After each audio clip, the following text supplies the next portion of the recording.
Hello et bienvenue dans la Sophro pour mieux vivre, le podcast qui vous aide à sortir de votre zone de confort. Je suis Émilie Gage, sophrologue certifiée et je suis la créatrice de ce podcast. Je vous aide à retrouver une sérénité dans votre corps et votre esprit à travers l'écoute et l'acceptation de vos émotions. Vous pouvez dès à présent me retrouver sur mon compte Instagram @sophro-vie ou sur mon site internet sophrovie.fr.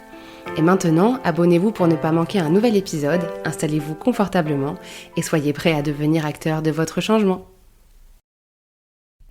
Bonjour à toutes et à tous, j'espère que vous allez bien. Je suis très heureuse de pouvoir vous retrouver cette semaine dans un nouvel épisode de ce podcast qui, comme vous avez sûrement dû le voir à son titre, sera en 2 parties. Et aujourd'hui, nous allons discuter d'un sujet qui, je pense, nous concerne tous, l'émotion de la peur. Comment apprendre à la gérer? Comment fonctionne-t-elle? Et dans cette première partie, nous allons d'abord discuter de la méthode sophrologique, c'est-à-dire comment faire face à nos peurs grâce à la sophrologie. Et la semaine prochaine, vous allez pouvoir du coup écouter la deuxième partie pour savoir comment travailler avec ces peurs grâce à l'hypnose. J'ai décidé de diviser cet épisode en 2 parties tout simplement pour qu'il soit plus clair pour vous, parce que vous allez voir qu'il y a quand même pas mal d'informations. Je vous souhaite une bonne écoute et c'est parti!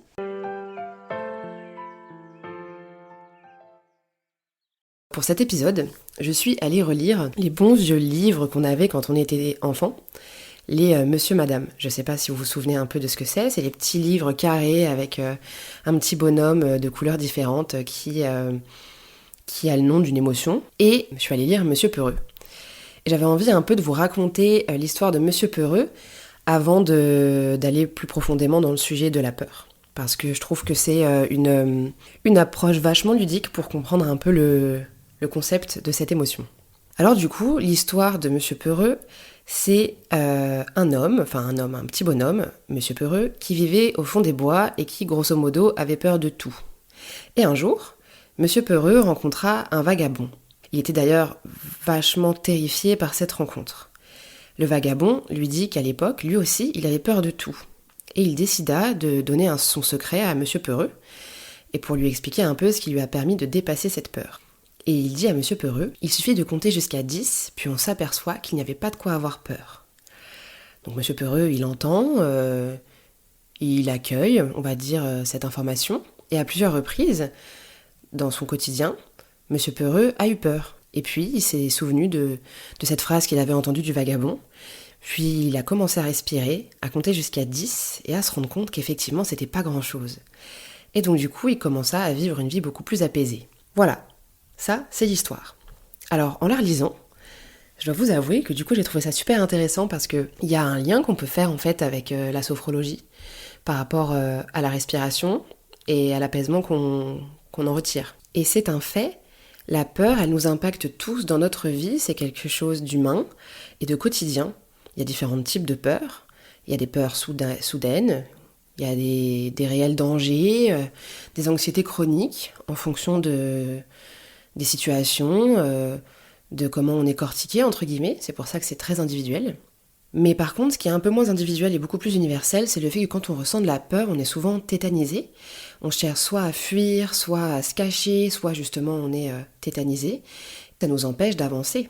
On est souvent dans la fuite de la peur qui est en face de nous, ou du moins de l'émotion qu'on ressent. Mais parfois, les peurs qu'on ressent nous communiquent un message qu'il est intéressant d'écouter. Avant que je vous explique comment écouter cette peur, ou du moins les peurs que nous pouvons ressentir dans notre quotidien, c'est d'abord intéressant, je pense, de comprendre comment cette émotion, elle fonctionne. Donc on a vu avant que c'était une émotion qui nous informait d'un danger. C'est pour ça du coup qu'on réagissait soit par la fuite, soit par la tétanie par exemple. Et souvent, en fait, elle se manifeste quand on a besoin de notre sécurité et que ce besoin de sécurité est menacé par justement un élément extérieur qui nous indique un danger. Et cette réaction émotionnelle, si on l'écoute, on comprend qu'il est important d'adapter notre comportement pour justement se sentir plus en sécurité. La plupart du temps, quand on réagit face à un élément extérieur et qu'on a peur, c'est tout simplement des réactions parce que on a envie de se protéger. Pour qu'on puisse agir et identifier ce qui se passe autour de nous, c'est super important d'apprendre à écouter nos ressentis corporels. Les sensations qu'on peut avoir quand on a de la peur, donc ça peut être le fameux mal de ventre, les sensations d'oppression qu'on peut avoir dans notre cage thoracique, la gorge nouée, ou même encore les mains moites, qui sont en fait souvent des signes liés à l'angoisse, mais pas que. Et par rapport du coup au monsieur peureux dont je vous parlais, en fait, cette histoire-là, elle nous permet juste de comprendre le processus, parce que monsieur peureux, il l'a fait. C'est-à-dire que, au début, la peur de monsieur peureux, toutes les peurs d'ailleurs qu'il avait, lui prenaient le dessus sur lui. Du coup, il subissait en fait sa peur, puisque il habitait dans une petite forêt, et vraiment, il était incapable de sortir, et dès qu'il sortait, un élément extérieur lui faisait peur. Et puis, au bout d'un moment, quand il a commencé à avoir une information sur le fait de respirer par le vagabond, il a commencé à observer et à repérer les changements de comportement qu'il avait face à une situation. Donc, quand il avait peur, il s'est dit « Ah bah, il se passe quelque chose en moi de différent.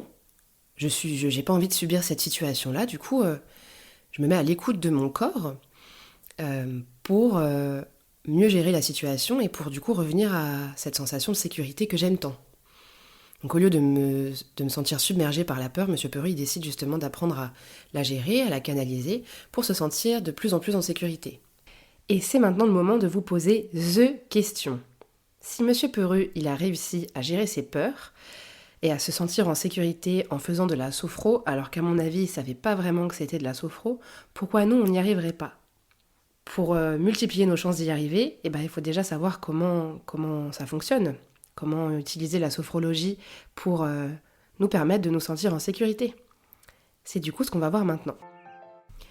L'outil principal de la sophrologie, c'est la respiration, et c'est exactement ce que monsieur Peureux a utilisé pour apprendre à gérer ses peurs. Il a compté jusqu'à 10 et il a respiré pour du coup se rendre compte qu'il avait moins peur tout simplement et qu'en fait sa peur était inutile. Et la respiration, c'est un fait, nous aide à apaiser nos peurs et à nous sentir plus en sécurité dans certaines situations. Mais comment elle fonctionne, cette respiration ? Et comment la sophrologie fonctionne d'ailleurs ? En sophrologie, on apprend à observer, à écouter et à prendre conscience de ce qui nous entoure, de l'impact que le monde extérieur a sur nous. Elle nous aide du coup, par cette observation et ces prises de conscience-là, à faire émerger des choses, des ressentis, qu'ils soient physiques, émotionnels ou mentaux, pour nous permettre de nous soulager un peu de ce qu'on ressent au quotidien, du poids un peu qu'on a sur les épaules par exemple. L'idée d'intégrer des exercices de respiration est intéressante parce que ça nous permet plus facilement d'apprendre à écouter ce qui se passe en nous, au niveau du corps, au niveau des pensées et au niveau des émotions. On arrivera plus facilement à faire face aux situations qui nous entourent parce qu'on saura comment on réagit et avant même de se laisser submerger par exemple par la peur, comme monsieur Peureux le faisait, on saura comment on fonctionne, et puisqu'on aura appris à nous observer et à nous écouter, on n'arrivera jamais au stade de se laisser submerger par l'émotion. On arrivera à l'accueillir, à l'accepter, grâce à la respiration ou à d'autres outils. Du coup, je vais vous expliquer un peu le processus, vous allez voir qu'il est assez simple, et il est surtout adaptable pour tout type de situation. C'est pas que pour la peur, c'est juste que je vais utiliser la peur comme exemple pour vous expliquer le processus. Tout commence par l'arrivée d'un événement qui génère de la peur.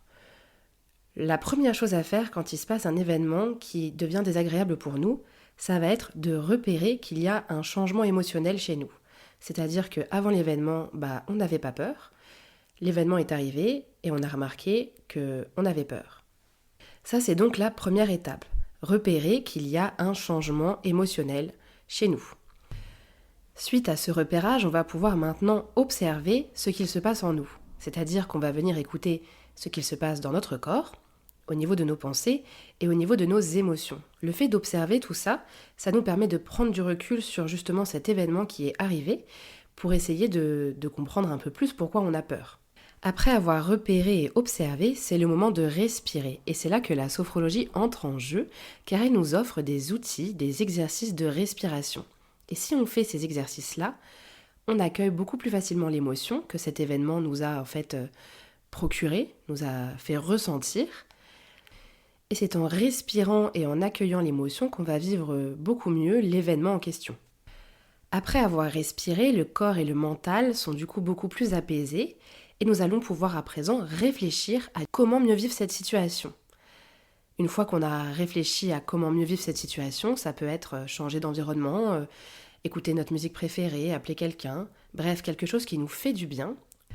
Nous allons, pour terminer, pouvoir agir. Parce que justement, si on a fait toutes ces choses-là et qu'on a repris, entre guillemets, conscience de nous-mêmes, de notre corps, de nos pensées, de nos émotions, on devient actrice ou acteur de la situation qui nous a fait peur au départ. Et à ce moment-ci, c'est plus la peur qui est actrice, c'est nous. Donc voilà, vous avez un peu les clés du processus sophrologique qui vous permet dans votre quotidien d'apprendre à gérer les émotions, vos émotions, en l'occurrence ici la peur. Et juste avant que je vous laisse pour la semaine prochaine avec la suite de cet épisode où nous allons voir du coup comment travailler sur nos peurs, comment la gérer ou les gérer avec l'hypnose, je vous rappelle quand même quelque chose de très important, quelles que soient les situations, les événements, les états émotionnels qui changent, que vous vivez, tout est normal. C'est important de normaliser les émotions, c'est important de se sentir légitime, de se laisser le droit de les ressentir pour ensuite s'en libérer. Et tout le processus que je viens de vous partager, il est important, quand on le fait, de se laisser le droit de le faire. Donc je vous laisse vous en imprégner. Je vous dis à la semaine prochaine pour la deuxième partie de cet épisode. Et jusque-là, prenez soin de vous.